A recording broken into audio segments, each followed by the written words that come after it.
नमस्कार विद्यार्थियों। BCom part first के विषय एबीएसटी के अंतर्गत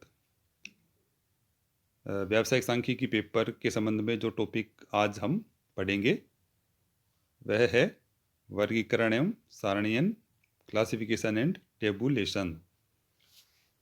समंकों को एकत्रित या संकलित करने के बाद उन्हें तुलनात्मक रूप में प्रस्तुत करने के लिए उन्हें विभिन्न शीर्षकों के अनुसार विभाजित कर दिया जाता है या करना आवश्यक हो जाता है।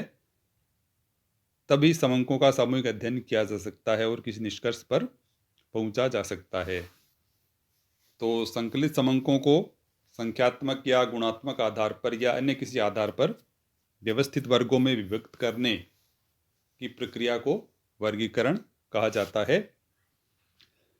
वर्गीकरण से पहले एक और प्रक्रिया संपादित की जाती है जिसे समंकों का संपादन कहा जाता है।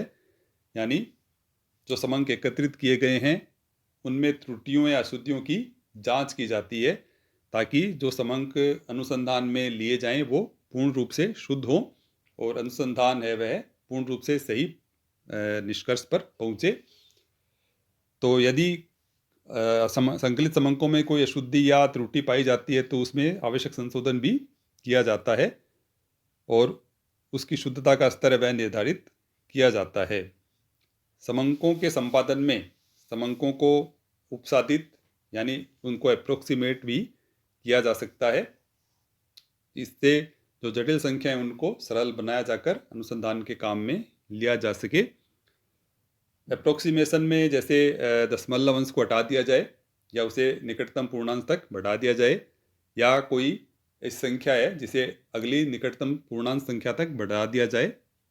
जैसे मान लीजिए कोई संख्या 40.5 है तो उसे 41 बना दिया जाए या उसको 40 ही रखा जाए। या कोई संख्या है जैसे मान लीजिए 498 है तो उसे निकटतम 500 तक बढ़ा दिया जाए। इस प्रकार से जो जटिल संख्याएं हैं वो सरल संख्याओं में परिवर्तित हो जाती है और उनमें गणनाएं हैं वह आसान हो जाती है। तो अप्रोक्सीमेशन के कारण कई बार समंकों में विभ्रम उत्पन्न होता है जिसे अंग्रेजी में एरर कहा जाता है।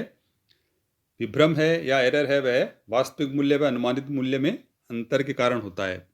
जैसे मान लीजिए वास्तविक मूल्य 498 है लेकिन उसको 498 की जगह 500 बना दिया गया और अनुसंधान में 500 मूल्य है वह लिया गया है। तो यहाँ पर जो वास्तविक मूल्य और अनुमानित मूल्य का अंतर है वह विभ्रम उत्पन्न करेगा।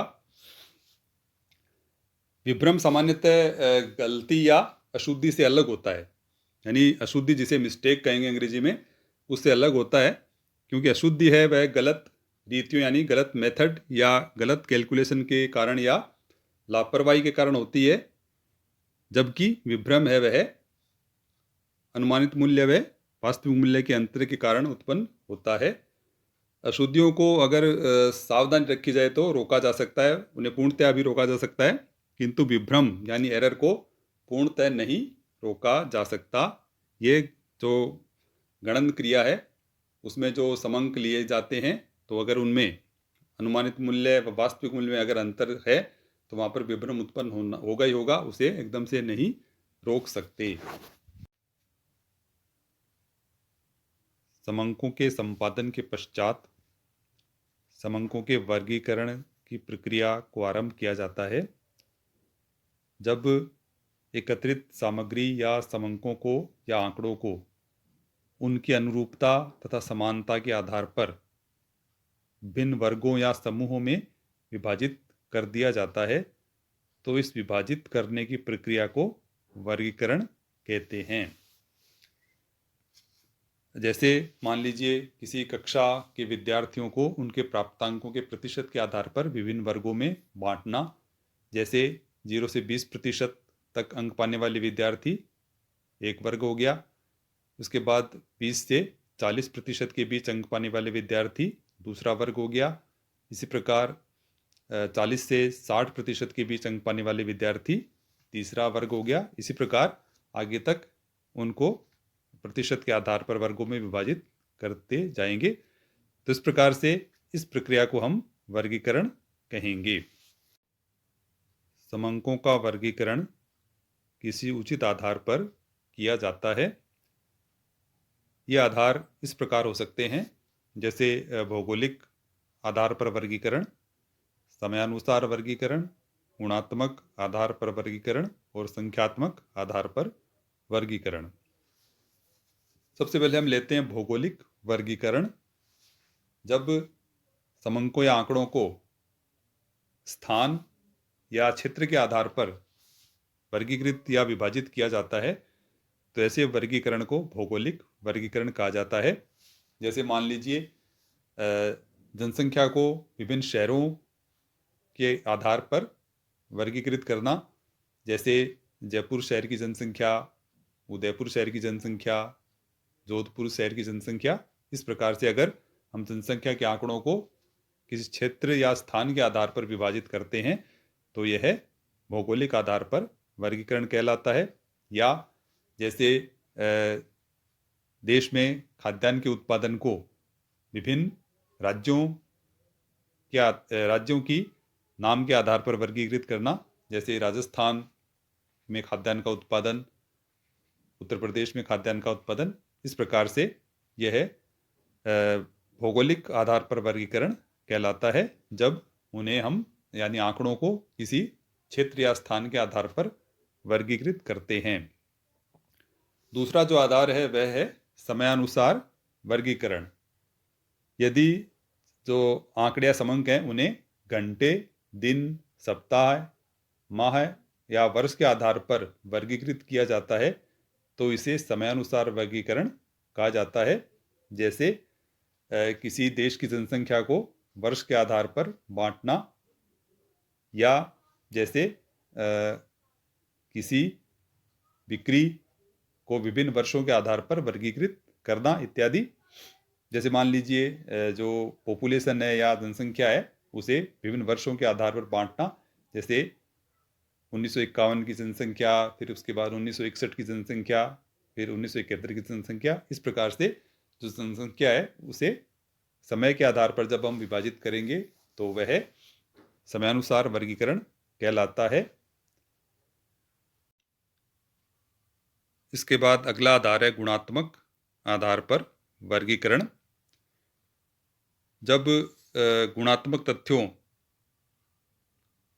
का वर्गीकरण करना हो तो उन्हें उनके गुण की उपस्थिति अथवा अनुपस्थिति के आधार पर संख्या में गिनकर फिर उनका वर्गीकरण किया जा सकता है, क्योंकि गुणात्मक तथ्यों को प्रत्यक्ष रूप से संख्या में नहीं मापा जा सकता, बल्कि उन्हें गुण की उपस्थिति अथवा अनुपस्थिति के आधार पर संख्या में गिना जा सकता है। गुणात्मक तथ्यों में जैसे बुद्धिमत्ता, साक्षरता, ईमानदारी, सुंदरता, बीमारी या अंधापन इत्यादि जो वर्णात्मक या गुणात्मक तथ्य हैं उन्हें उनकी गुणों की उपस्थिति अथवा अनुपस्थिति के आधार पर संख्या में व्यक्त करके उन्हें विभिन्न वर्गों में विभाजित किया जा सकता है। इसके बाद जो अगला आधार आता है वह है संख्यात्मक आधार पर वर्गीकरण। ऐसे तथ्य जिन्हें प्रत्यक्ष रूप से हम माप सकते हैं संख्या में, तो उन्हें हम संख्यात्मक आधार पर वर्गीकृत करेंगे। वैसे भी जो समंक हैं वह संख्याओं में व्यक्त होते हैं, क्योंकि समंकों की सबसे प्रमुख विशेषता है कि ऐसे तथ्य या तथ्यों के समूह हैं जिन्हें संख्याओं में व्यक्त किया जा सके। तो जो तथ्य संख्या में व्यक्त नहीं किया जा सकते वह समंक भी नहीं है। और सांख्यिकी में जो अनुसंधान में जो आवश्यक होता है वह समंक ही होते हैं। तो ऐसे तथ्य जिन्हें संख्या में प्रत्यक्ष रूप से व्यक्त किया जा सकता है उन्हें संख्यात्मक आधार पर वर्गीकृत किया जा सकता है, जैसे प्राप्तांक, ऊंचाई, भार, आयु, आय, व्यय आदि, जिन्हें हम प्रत्यक्ष रूप से संख्या में व्यक्त कर सकते हैं। तो इन्हें हम संख्यात्मक आधार पर वर्गीकृत करेंगे। वैसे भी भौगोलिक वर्गीकरण, समयानुसार वर्गीकरण या गुणात्मक वर्गीकरण है, उनका आधार भी संख्यात्मक ही होता है। तो इन तीनों को भी हम संख्यात्मक आधार पर वर्गीकरण में ही समाहित कर सकते हैं, क्योंकि इन तीनों में भी जो समंक या तथ्य है उन्हें संख्या में ही व्यक्त करना होता है। तो इस प्रकार से संख्यात्मक वर्गीकरण जो आधार है वह बहुत ही, उसका क्षेत्र बहुत ही विस्तृत है, और सामान्यतः जो भी तथ्य हैं या जो भी समंक हैं वो संख्यात्मक आधार पर ही अधिकांशतः वर्गीकृत किए जाते हैं। वर्गीकरण के आधार या रीतियों के बाद में हम संख्यात्मक वर्गीकरण में प्रयुक्त पारिभाषिक शब्दावली के बारे में बात करते हैं, क्योंकि संख्यात्मक वर्गीकरण है वह ही वर्गीकरण का एक प्रमुख आधार होता है। समंकों का वर्गीकरण है वह संख्यात्मक वर्गीकरण के आधार पर ही सामान्यतः किया जाता है। तो इस संबंध में कौन कौन से ऐसे शब्द प्रचलित हैं जिनका अर्थ समझना जरूरी है। तो उसमें सबसे पहले आता है वर्ग सीमाएं, यानी क्लास लिमिट्स। क्लास लिमिट्स क्या होती हैं कि जिन दो मूल्यों द्वारा किसी एक वर्ग का निर्धारण होता है उन्हें वर्ग सीमाएं कहते हैं। उसमें एक होती है निचली सीमा, लोअर लिमिट, जिसे L1 द्वारा संबोधित करते हैं, और दूसरी होती है अपर लिमिट यानी ऊपरी सीमा, जिसे L2 द्वारा संबोधित करते हैं। जैसे कोई वर्ग है 10 से 20, तो इसमें जो 10 है वह लोअर लिमिट है यानी निचली सीमा है, जिसे L1 कहेंगे, और जो 20 है वह ऊपरी सीमा है, अपर लिमिट है, जिसे L2 कहेंगे। तो इस प्रकार से ऐसे दो मूल्य हैं जिनके द्वारा किसी एक वर्ग का निर्धारण किया जाता है, उसकी वर्ग सीमाएं कहलाती हैं। इसके बाद जो दूसरा शब्द है वह है वर्ग विस्तार, क्लास इंटरवल्स। किसी वर्ग की जो दो सीमाएं हैं, इन दोनों सीमाओं के बीच की दूरी या अंतर को वर्ग विस्तार कहते हैं, जिसे स्मॉल आई यानी अंग्रेजी वर्णमाला का जो स्मॉल आई है उसके द्वारा उसे प्रकट किया जाता है। यानी आई जब ज्ञात करेंगे तो L2 माइनस L1 इसका फॉर्मूला बन जाता है। तो जैसे यहाँ एक वर्ग आपके सामने है 10 से 20, तो यहाँ पर वर्ग विस्तार क्या होगा कि 20 में से 10 को हम माइनस कर देंगे, तो जो क्लास इंटरवल है या आई है वह उसका मान होगा यहाँ पर 10। इसके बाद अगला जो शब्द है वह है मध्य मूल्य या मध्य बिंदु। किसी वर्ग की सीमाओं के मध्य स्थान यानी बीच के स्थान को, यानी बीच के मूल्य को मध्य मूल्य कहते हैं। जैसे आपके सामने वर्ग है 10 से 20, तो 10 से 20 के बीच कौन सा मूल्य स्थित होगा, तो उसके लिए इसका फॉर्मूला है कि मिड वैल्यू, जिसे हम कहेंगे अंग्रेजी में, तो मिड वैल्यू ज्ञात करने का फॉर्मूला है L1 प्लस L2, यानी जो लोअर लिमिट है और वर्ग की अपर लिमिट है दोनों को जोड़ेंगे, प्लस करेंगे, और उसमें फिर उसे 2 से विभाजित कर देंगे तो मध्य मूल्य आ जाएगा। जैसे यहाँ पर एक वर्ग है 10 से 20, तो उसमें 10 है उसकी L1 है और 20 है वह L2, तो 10 और 20 दोनों को प्लस करेंगे तो जो योग आएगा वो 30 आएगा, और 30 को 2 से विभाजित कर देंगे तो जो मध्य मूल्य है वह 15 आएगा। तो 10 और 20 के मध्य में जो मूल्य स्थित है, बीच में जो मूल्य स्थित है वह 15 आता है। तो इस प्रकार किसी वर्ग की दोनों सीमाओं के मध्य स्थान को मध्य मूल्य कहते हैं। इसके बाद चौथा जो शब्द है वह है वर्ग आवृत्ति, क्लास फ्रीक्वेंसी। किसी वर्ग विशेष की सीमाओं में आने वाले पदों की संख्या को वर्ग आवृत्ति कहते हैं। यानी जो वर्ग की दोनों सीमाएं हैं उन सीमाओं के बीच में कितने पद आते हैं। जैसे मान लीजिए जो 10 से 20 का वर्ग है, मान लीजिए ये किसी कक्षा के विद्यार्थियों के प्राप्तांकों का एक वर्ग है, यानी 10 से 20, तो 10 से 20 के बीच में अंक पाने वाले विद्यार्थी कितने होंगे। जैसे मान लीजिए 10 से 20 के बीच अंक पाने वाले 5 विद्यार्थी हैं, तो यहाँ पर जो वर्ग आवृत्ति इस वर्ग की हो जाएगी वो 5 होगी। तो किसी वर्ग विशेष की सीमाओं में आने वाले पदों की संख्या है वह वर्ग आवृत्ति कहलाती है। समंकों के वर्गीकरण करने के बाद में जो अंतिम प्रक्रिया समंकों के संबंध में की जाती है अनुसंधान में उन्हें काम में लेने से पूर्व, वह है सारणीयन। तो समंकों को वर्गीकृत करने के पश्चात उन्हें सरल बनाने के दृष्टिकोण से और अत्यधिक समझने की दृष्टिकोण से विभिन्न खानों तथा पंक्तियों में क्रमबद्ध तरीके से व्यवस्थित कर दिया जाता है। इस क्रमबद्ध तरीके से विभिन्न खानों तथा पंक्तियों में व्यवस्थित करने की प्रक्रिया को सारणीयन कहा जाता है।